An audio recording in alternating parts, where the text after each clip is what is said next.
प्रयासों की बुनाई, सम्मान की कमाई। खेमराज सुंदरयाल, पद्मश्री 2026।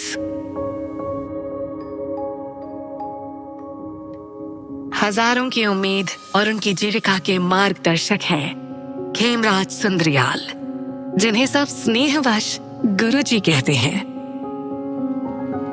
खेमराज जी का जन्म 1943 में पौड़ी गढ़वाल में हुआ था। आर्थिक अभाव के कारण उन्होंने बचपन में बहुत कठिनाइयों का सामना किया। मैं जब पढ़ रहा था तो एक दिन संत कबीर जी के बारे में याद, उनका बड़ा नाम है और हम जितनी किताबें पढ़ते हैं उनके, तो मैं तो उन्हीं के जैसा काम सीखूंगा। मैंने ठान लिया कि मैं बुनकर बनूंगा।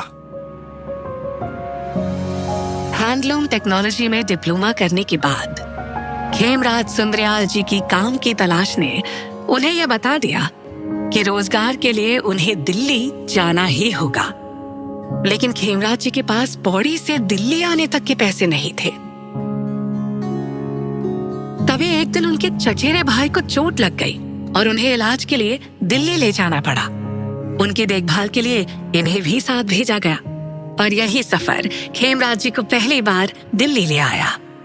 दिल्ली क्लॉथ मिल में काम करने के बाद खेमराज सुंदरयाल बुनकर सहायता केंद्र में कार्यरत हो गए। 9 से 10 साल गुजर गए। काशी के बुनकर सेवा केंद्र में खेमराज जी की मुलाकात एक टेक्सटाइल आर्टिस्ट SV निकम जी से हुई। उन्होंने इनकी प्रतिभा को पहचान कर इन्हें केंद्र से लौटने के बाद आर्टिस्ट लोगों के लिए टैपेस्ट्री बनाने की सलाह दी। उन्होंने मुझे 175 रुपए दिए लूम खरीदने के लिए। इसी दौरान खेमराज सुंदरयाल बुनकर सेवा केंद्र की पानीपत शाखा में आ गए और जल्द ही देश के कई सुप्रसिद्ध कलाकारों के लिए टैपेस्ट्री बुनने लगे।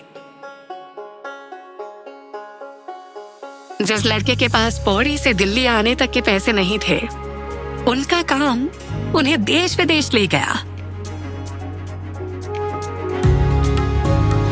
जामदानी तकनीक पर खेमराज जी की पकड़ देखते ही बनती थी और साथ ही उन्होंने हत्ता तकनीक और पॉलिएस्टर की बुनाई भी शुरू कर दी।